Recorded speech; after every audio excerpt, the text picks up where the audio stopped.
ये एक south Korean कहानी है जिसका नाम है माय लिटिल ब्रदर। कहानी की शुरुआत में हम 3 बहन भाइयों को देखते हैं। सबसे बड़ा भाई संग जो कि एक बस ड्राइवर है और उससे छोटी बहन सियूल जो कुछ पढ़ी लिखी होती है और न्यूज़ रिपोर्टिंग का काम करती है, और सबसे छोटी बहन जू जो कि काफ़ी पढ़ी लिखी नहीं है और यहाँ वहाँ काम करके पैसे कमाती है। कहानी की शुरुआत में तीनों को कॉल आती है और पता चलता है कि उनके वालिद की डेथ हो गई है, इसलिए तीनों को फ्यूनरल में दावत दी जाती है। फ्यूनरल में तीनों आते हैं और आपस में बिल्कुल भी बात नहीं करते। काफ़ी सालों बाद मिले होते हैं और बिल्कुल कोई बात करना पसंद नहीं करते। ऐसा सोचते हैं कि चलिए अच्छा ही हुआ, फोत हो गया। फ्यूनरल पर देखते हैं कि फ्यूनरल के हालात बहुत ख़राब हैं। वहाँ पर तस्वीर भी नहीं लगी होती, इसलिए तस्वीर के बगैर फ्यूनरल नहीं हो सकती, तो फ्यूनरल को पोस्टपोन कर देते हैं। अगले दिन तीन सब तैयार होकर आते हैं और देखते हैं कि वहाँ पर एक और बच्चा फ्यूनरल पर तस्वीर लगा रहा होता है। तो संग से पूछती है कि संग क्या ये तुम्हारा बेटा है? तो संग की बीवी कहती है नहीं, हमारी तो 2 जुड़वा बेटियां हैं। इसके बाद सब परेशान होते हैं कि बच्चा आखिर है कौन। तो ये बच्चा आंसू को पहचान लेता है और आकर उसे गले लगा लेता है। फैमिली रजिस्टर चेक करने से पता चलता है कि ये इन तीनों का भाई है। अब सब बैठे सोच रहे होते हैं कि आखिर इस बच्चे को कौन रखेगा, क्योंकि सबके हालात ही बहुत मुश्किल से चल रहे होते हैं। तो आखिर में फैसला करते हैं कि इस बच्चे को ऑर्फनेज में दे दिया जाएगा। इस बच्चे का नाम नेक होता है और इसको ये सब देखकर बहुत बुरा लग रहा होता है कि उसके बहन भाई उसको रखना नहीं चाहते और ये बहुत उदास महसूस कर रहा होता है। सब फ्यूनरल से फारिग होकर अपने घरों को जा रहे होते हैं कि रास्ते में सू डर जाती है क्योंकि उसकी गाड़ी में नेक बैठा होता है। वो संग को कार मिलाती है लेकिन वो आधी रात को उसकी कॉल अटेंड नहीं करता, तो सू उसे लेकर अपने घर आ जाती है। घर आकर वो उसको एक डीवीडी देता है और उसे कहता है कि इसे देख लेना। सू उसको देखे बगैर ही साइड पर फेंक देती है और उसे देखती नहीं। फिर हमें नेक का एक ख्वाब दिखाया जाता है जिसमें वो अपने फादर के साथ उनकी डेथ से पहले बैठा बातें कर रहा होता है, जिसमें वो अपने फादर से कहता है कि मेरे सारे बहन भाई शहर गए हुए हैं तो हमें भी वहाँ जाकर एक फैमिली फ़ोटो लेना चाहिए। तो उसके वालिद उसको वहाँ ले जाते हैं। रास्ते में उनकी बस का एक्सीडेंट हो जाता है तो उसके फादर की वहाँ पर डेथ हो जाती है। उसके बाद नेक अकेला हो जाता है और अपने फादर की डेथ पर बहुत रोता है। अगले दिन सू उसको कहती है कि एक नेक ने इस बॉर्डर से आगे नहीं आना, बॉर्डर के उस तरफ नेक रहेगा और इस तरफ सू रहेगा। फिर जू को दिखाते हैं जो कि ऑडिशन देने आई होती है। तो सू जू को कॉल करती है और उसको कहती है कि मुझे संग यानी उनके भाई का नंबर दो या फिर उसकी लोकेशन बताओ ताकि मैं उसके पास नेक को छोड़कर आ सकूं।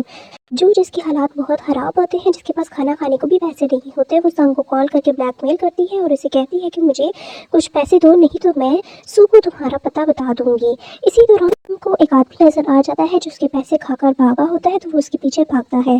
संग असल में दिल का बहुत अच्छा होता है और उसे हर कोई धोखा देकर पैसे हथिया लेता है। वो इतना अच्छा होता है कि रोजाना अपनी बीवी से भी मार खाता रहता है। सू को दिखाते हैं जो कि अपने काम में बहुत परेशानी का शिकार होती है क्योंकि वो एक पॉलिटिशियन के खिलाफ सबूत देना चाहती है जो कि इसकी प्रेसिडेंट उसको मना करती है। सू ऐसा सोचती है कि एक ऐसी न्यूज़ रिपोर्टर है जो किसी के खिलाफ कोई सबूत भी नहीं सामने ला सकती और ना सच बोल सकती है। नेक घर पर अकेला होता है और वो सोचता है कि वो क्यों ना सफाई का काम कर ले।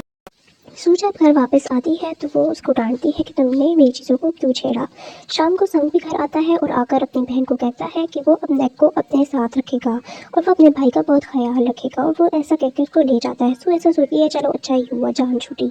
लेकिन असल में वो नेक को किसी अच्छी नीयत से नहीं लाता बल्कि उसका पैसा कमाने की नीयत होती है। वो नेक को एक अस्पताल ले जाता है और उसका मेडिकल टेस्ट करवाता है और डॉक्टर के सामने उसे पागल बनने की एक्टिंग करने को कहता है, और नेक भी पागल बनने की एक्टिंग बहुत अच्छी कर रहा होता है, लेकिन डॉक्टर उसको पहचान लेता है और इनका प्लान फेल हो जाता है। थोड़ी देर बाद दोनों भाई रिलैक्स होने के बाद वहाँ से निकलते हैं और थोड़ा घूमते फिरते हैं। उसके बाद संग उसको बताता है कि प्लान अच्छा था लेकिन कामयाब नहीं हुआ। उसके बाद संग नेक को सू के घर छोड़कर चला जाता है। अगले दिन सू नेक को अपने साथ ऑफिस लेकर जाती है और उससे जाते हुए कहती है कि सारा दिन लाइब्रेरी में बैठना, खबरदार वहाँ से आगे पीछे हिले, ऑर्फनेज में छोड़ आऊंगी। लेकिन नेक उसकी बात नहीं मानता और वहाँ पर प्रेसिडेंट की बेटी पायल को देख लेता है और उसके साथ उसकी दोस्ती हो जाती है।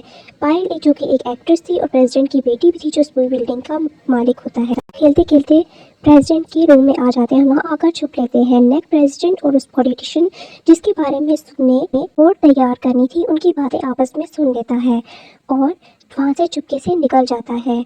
उसके बाद सू नेक को पकड़ लेती है, उसके कान वगैरह खींचती है और उसको डांटती है कि तुम वहाँ क्यों गए। बाहर आकर नेक सू को बताता है कि उसने प्रेसिडेंट और पॉलिटिशियन की सारी बातें सुननी है और वो उसको सारी बातें बताता है। तो सू उसको एक काम देती है कि पायल से खेलने के बहाने तुम प्रेसिडेंट के घर जाओगे और करप्ट पॉलिटिशियन और प्रेसिडेंट की बातें रिकॉर्ड करके लाओगे। सू प्रेसिडेंट की फैमिली के साथ भी ताल्लुकात अच्छे करने की कोशिश करती है। नेक को बहुत से खिलौने लेकर देती है, बहुत से रिकॉर्डर लेकर देती है ताकि वो खेलने के बहाने प्रेसिडेंट और पॉलिटिशियन की बातों को रिकॉर्ड कर सके और वो खिलौने पायल को भी बहुत पसंद आने चाहिए। अगले दिन मिशन होता है जिसमें सू अपने पॉलिटिशियन के घर जाना होता है, लेकिन नेक सू को कहता है कि उसे एक फैमिली पिक्चर चाहिए जिसमें उसके सारे फैमिली मेम्बर्स हों। तो सू उसको कहती है पहले मिशन पूरा करो, उसके बाद फैमिली पिक्चर बन जाएगी। अगले दिन मशीन चलना शुरू होता है। सू नेक को प्रेसिडेंट के घर ले जाती है और नेक सब कुछ रिकॉर्ड तो कर लेता है, लेकिन गलती से रिकॉर्डर प्रेसिडेंट के कमरे में नेक से गिर जाता है। तो सू बड़ी मुश्किल से जल्दी जल्दी लॉक खोलती है और आगे जाकर बेहोश होने का नाटक करती है और अपने मुंह में रिकॉर्डर डाल देती है। यहाँ पर सब परेशान होते हैं और उसको उठाने की कोशिश करते हैं, लेकिन उसका बेहोश होना तो प्लान का हिस्सा था, लेकिन नेक को ऐसा पता नहीं था और वो पानी बहुत सा नेक सू के ऊपर लाकर गिरा देता है। उसके बाद सू को नेक पर बहुत गुस्सा आता है और वो उसको बहुत बहुत डांट डपट करने के बाद जू के घर में छोड़ आती है। जू जिसके पास अपने खाने के लिए कुछ भी नहीं था, वो बहुत मुश्किल से गुजारा कर रही थी, उसको बहुत मुश्किल से रख लेती है और वो खुद भी काम करती है, नेक से भी काम करवाती है। दोनों बहन भाई मिलकर काम करते हैं और वक्त गुजारने की कोशिश करते हैं। नेक जू को बताता है कि कैसे मैंने सू का मिशन फेल कर दिया, तो इसलिए उसने मुझे निकाल दिया। तो जू उसको बताती है ऐसा ही होता है, जब मैं शहर आई थी तो मैंने भी बहुत मुश्किलात का सामना किया क्योंकि वो ज़्यादा पढ़ी लिखी नहीं थी। जू को साइन लैंग्वेज भी आती थी।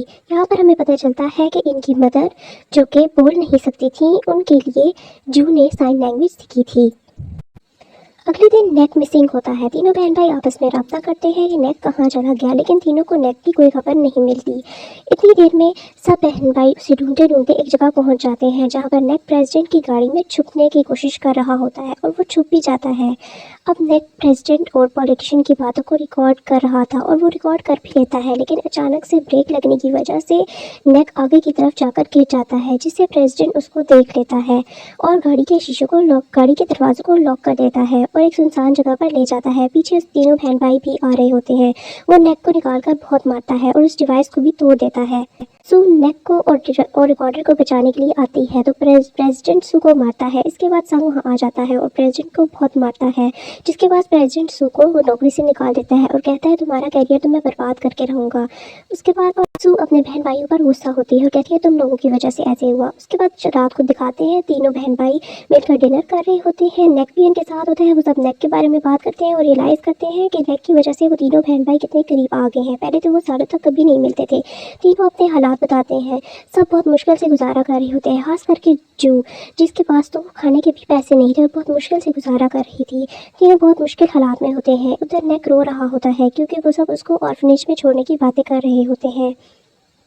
अगले दिन प्लान के मुताबिक संग नेक को लेके ऑर्फनेज जा रहा होता है। पीछे सू फारिग ही होती है तो वो नेक की दी हुई सीडी लगाकर देखती है, जिसमें उसकी मदर, जिन्होंने नेक की बर्थ से पहले अपने तीनों बच्चों के लिए एक मैसेज छोड़ा होता है, जो कि कह रही होती है कि हम अच्छे माँ बाप नहीं थे, हमने अपने बच्चों का कभी अच्छा ख्याल नहीं किया, लेकिन ये जो छोटा बच्चा है इसका तुम बहन भाइयों को ख्याल करना है। और वो अपने बच्चों से माफ़ी भी मांग रही होती हैं।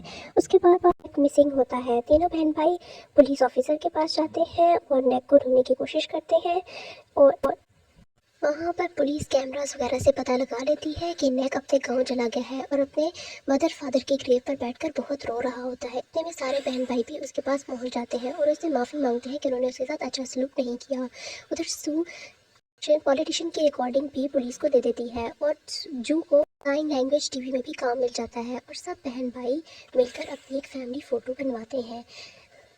आगे बैठी लेडी संग की वाइफ है और साथ उनकी 2 जुड़वा बेटियां हैं जो कि कहानी के शुरू में आई थी। ये फैमिली शुरू से गांव में रहती थी, जहां पर इनके पेरेंट्स को अपने बच्चों से कुछ खास लगाव नहीं था। बहुत सेल्फिश टाइप के पेरेंट्स थे इसी वजह से तीनों बच्चे बहुत कम उम्र में ही अपने घर से भाग गए और गांव से भागकर शहर चले गए। फिर उसके बाद जिसके बस में जो था वो करता रहा। संग ने ट्रक ड्राइविंग का काम शुरू कर दिया। सू जो कि कुछ पढ़ी लिखी थी उसको रिपोर्टिंग का काम मिल गया, जबकि जू जो कि बिल्कुल भी पढ़ी लिखी नहीं थी और कभी कॉलेज भी नहीं गई थी, कुछ छोटे मोटे काम करके गुजारा कर रही थी। और उसके बाद उनका एक और छोटा बेटा पैदा